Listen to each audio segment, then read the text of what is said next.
یا حیو یا قیوم، یا حیو یا قیوم، غیب سے 600 کروڑ ملے گا۔ 33 مرتبہ اس طرح پڑھ لو۔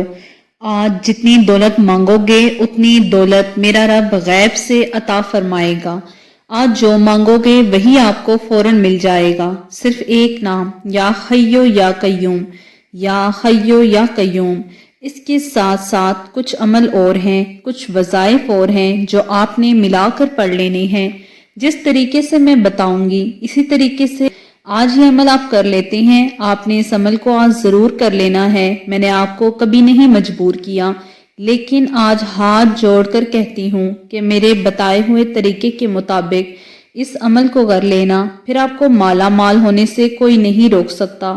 اگر آپ واقعی اپنی زندگی سے سیریس ہیں، پریشانی والی زندگی سے جان چھڑوانا چاہتے ہیں، غریبی والی زندگی سے جان چھڑوانا چاہتے ہیں، اگر آپ کے بھی سر کے اوپر قرضہ ہے، آپ چاہتے ہیں کہ ہمیں کوئی ایسا عمل مل جائے، ہمیں کوئی ایسا وظیفہ مل جائے جس سے ہمارے سر سے اوپر سے قرضہ فوراً اتر جائے، تو آج 5 منٹ کا ٹائم نکال کر اس ویڈیو کو مکمل دیکھ لینا، اس وظیفے کو سمجھ لینا، اس عمل کو کس طریقے سے کرنا ہے مکمل تفصیل کے ساتھ میں آپ کو بتاؤں گی۔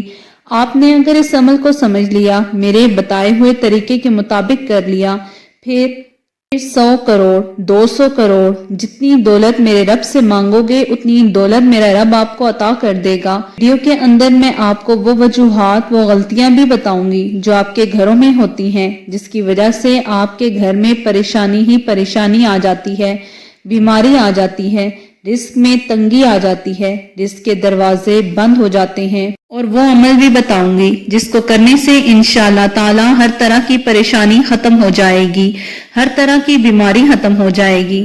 اب جو رزق کی بہت زیادہ تنگی ہے، ہمیشہ ہمیشہ کے لیے رزق کی تنگی ختم ہو جائے گی، رزق کے حلال وافر مقدار میں آنا شروع ہو جائے گا، اتنا رزق آئے گا آپ کے پاس رکھنے کے لیے جگہ کم پڑ جائے گی، آپ خود حیران رہ جائیں گے۔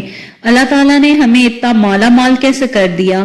اللہ نے ہمارے تو پریشانی والے، غریبی والے دن بدل کے رکھ دیے۔ اگر دولت سنبھال سکتے ہو، گھر میں دولت کی رکھنے کی جگہ ہے، تو آج اس چھوٹے سے عمل کو، یہ عمل تو کچھ سیکنڈ کا ہے، چھوٹا سا عمل ہے، یہ آپ کو بڑے بڑے بگڑے کام بنا دے گا۔ آپ کی پریشانی چاہے جتنی بڑی مشکلات والی ہو، جتنی بڑی پریشانی ہوگی، یہ فوراً ہر طرح کی پریشانی کو، مشکلات کو ختم کر دے گا، اور آپ کی ہر طرح کی دل کی نیک تمنا کو پورا کر دے گا۔ اگر آپ کو اپنا گھر نہیں ہے، آپ بہت زیادہ پریشان ہیں، کہتے ہیں کہ ہمارا بھی اپنا گھر ہو، ہمارا بینک بیلنس ہو، اپنی گاڑی ہو، تو یہ جو بھی بینک بیلنس ہو، ہماری اپنی گاڑی ہو، تو یہ جو بھی آپ اللہ تعالیٰ سے اس عمل کو کرنے کے بعد مانگیں گے، اگر اپنا گھر مانگیں گے تو میرا رب اپنا گھر عطا کر دے گا، اگر گاڑی مانگیں گے تو اللہ تعالیٰ آپ کو گاڑی دے دے گا۔ میں اپنی ہر ویڈیو کے اندر اپنے بھائیوں کو، اپنی بہنوں کو یہ بات کہتی ہوں کہ آپ کے گھر کے اندر جتنی بھی پریشانی ہے، جتنے بھی مسائل ہیں، کوئی بیماری کا مسئلہ ہو، رزق کا مسئلہ ہو، اولاد کا ہو یا رشتے کا ہو، کسی بھی قسم کا کوئی بھی مسئلہ مسائل ہو، آپ ہمیں کمنٹ کر کے اپنی پریشانی، وجوہات، اپنا نام لکھ کر ضرور اپنی وجوہات بتا دیں۔ اس کا آپ کو بہت بڑا فائدہ ہوگا۔ فائدہ یہ ہوگا کہ پھر ہماری لسٹ کے اندر آپ کی پریشانی، آپ کی وجوہات، آپ کا نام شامل ہو جائے گا۔ پھر ہم اللہ سے خصوصاً آپ کا نام لے کر دعا کرتے ہیں کہ یا اللہ ان کی پریشانی کو دور فرما، یا اللہ ان کو یہ بیماری ہے، ان کو صحت والی زندگی عطا کر دے، اللہ رزق کی تنگی دور کر دے، رزق کے حلال وافر مقدار میں عطا کر دے، اللہ ان کو نیک صالح اولاد عطا کر دے، اچھے گھر کا رشتہ عطا کر دے۔ پھر جو ہمیں آپ دعا کا کہتے ہیں، پھر وہ سب دعا ہم اللہ تعالیٰ سے آپ کے لیے کرتے ہیں۔